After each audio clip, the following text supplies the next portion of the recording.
Ceci est la deuxième vidéo d'une série que j'ai créée pour t'aider à tirer le meilleur de l'IA. Mon objectif est simple, te montrer comment exploiter l'IA à son plus haut niveau et surtout t'aider à rejoindre le top 1% de ceux qui comprennent vraiment comment ces outils fonctionnent et qui obtiennent des résultats extraordinaires pendant que les autres passent complètement à côté. Lorsque l'IA doit générer une réponse, elle regarde le contexte pour prédire le token le plus probable. Donc si elle voit, c'est-à-dire si vous lui fournissez la phrase « le soleil se lève à » et que vous ne terminez pas la phrase, elle évalue toutes les options. Se lève à l'est, se lève à l'horizon, se lève à la montagne. Et elle détermine que le mot est est le mot le plus probable.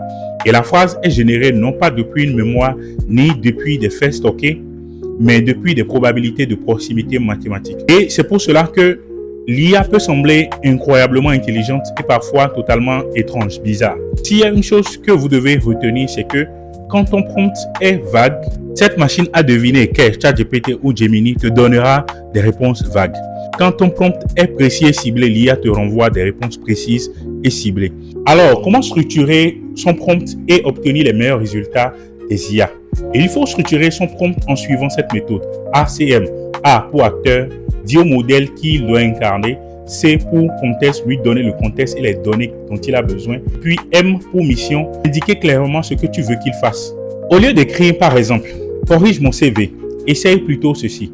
Salut ChatGPT, tu es l'éditeur de CV et le rédacteur le plus recherché au monde.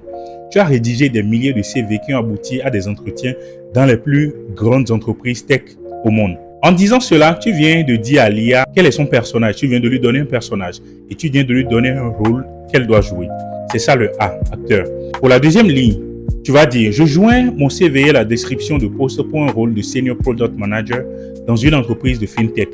Ça, c'est le C pour le contexte. Et pour la troisième ligne, analyse et donne-moi une liste de 10 idées précises pour améliorer la clarté, l'impact mesurable et l'alignement avec le poste. Ta mission est de m'aider à créer le meilleur CV possible pour décrocher ce job. C'est ça le M pour la mission. Acteur, contexte, mission. Cela transforme un seul prompt en une structure que le modèle peut comprendre, calculer et utiliser pour raisonner. Tu peux utiliser cette structure en 3 parties dans pratiquement tous tes prompts.